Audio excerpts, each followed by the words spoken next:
পাতার চাটনি বানানোর জন্য নিয়েছি 1 গাঁটি ধনেপাতা, টমেটো, লেবু, কাঁচা লঙ্কা আর কিছুটা ভাজা ছোলা। কড়াইয়ে সর্ষের তেল দিলাম।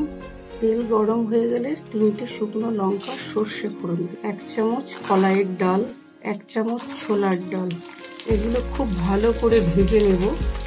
ফোড়নটা ভাজা হয়ে গেছে, ওর মধ্যে টমেটোটা দিয়ে দেবো। 1/2 চামচ নুন দিলাম, হলুদ দিলাম, কিছুটা গ্রেট করা আদা।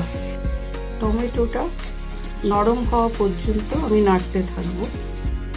টমেটোটা নরম হয়ে গেছে, এটা এখন আমি ঠান্ডা হতে দেব। নরম হয়ে যাওয়া টমেটোটাকে একটা মিক্সিং জারে নিয়ে নিলাম। এবারে মিক্সিং বলে আমি ছোলা ভাজাটা দিয়ে দিলাম, ধুয়ে রাখা ধনে পাতাগুলো দিয়ে দিলাম। মিক্সিং বোলটা ছোট থাকার জন্য আমি চেঞ্জ করে বড় নিয়ে নিলাম আর দিলাম কাঁচা লঙ্কা, 1 চামচ আমচুর পাউডার, 1/2 চামচ বিট নুন, একটা গোটা পাতিলেবুর রস, স্বাদের জন্য একটু চিনি 1 চামচ, 1 চামচ ভাজা ধনে ক্রাস্ট করে দিয়ে দিয়েছি।